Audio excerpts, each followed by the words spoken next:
Question 8 asks us to solve the following equation. So this is very similar to what we did in a previous question about inequalities, but now we're treating these as equations because that's what they are.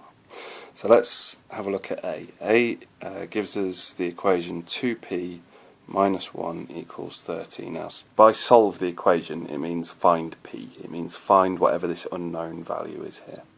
So let's start off by doing that. Again, we want to get p by itself.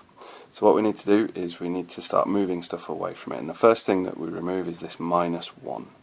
So if we do the opposite of minus 1, which is plus 1, to both sides, 2p minus 1 plus 1, this minus 1 cancels out, just leaving us with 2p, equals 13 plus 1, which is 14.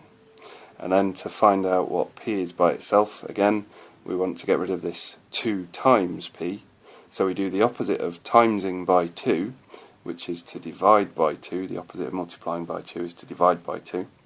So therefore 2 divided by 2 leaves us with just 1, so that cancels out and leaves us with just p. 14 divided by 2 is 7. Therefore, in this question, p is equal to 7.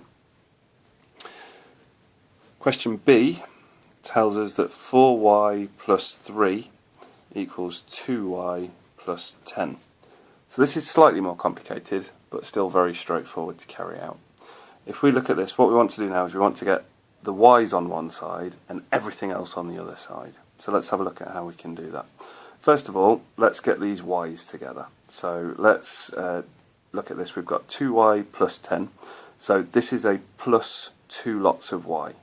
So what we want to do is we want to do the opposite of that, which is to subtract 2 lots of y from both sides.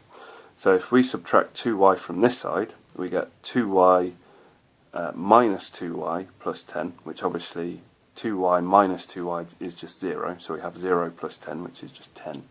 So on the right hand side here we have 10.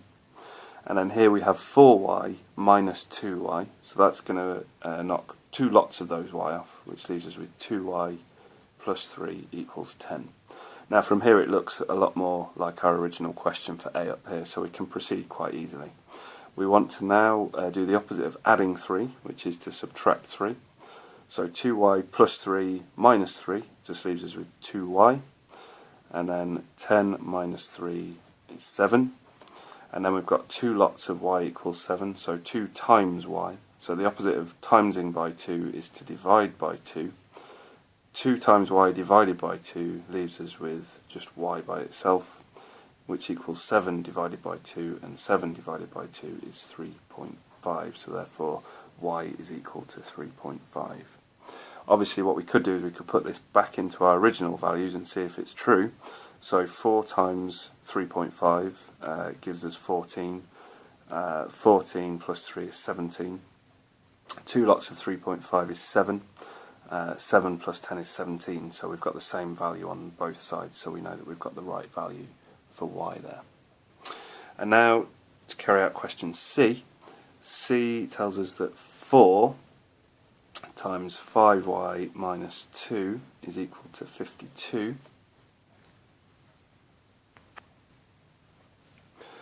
So therefore, the first thing we need to do with this is we need to expand this bracket out. So if we do that, multiply what's outside the bracket by everything that's inside the bracket. So 4 times 5y, 4 lots of 5y gives us 20y, and then multiply 4 by minus 2 gives us minus 8, is equal to 52.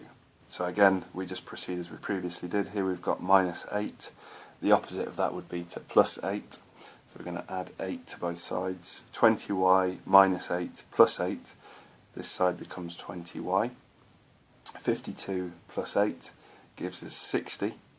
So then what we need to do is we need to say, well, what's 20y here? So 20 times y. So the opposite of timesing by 20 is to divide by 20, which leaves us with just y on this side. 20y divided by 20 is just y. 60 divided by 20 is 3. So therefore we've got our answer. And again, let's just double check that we've done this right. If we put the 3 back in here, 5 times 3 is 15. 15 minus 2 is 13. 4 times 13 gives us 52. So we know that we've done that one right. So that answers question 8 of your algebra mock exam.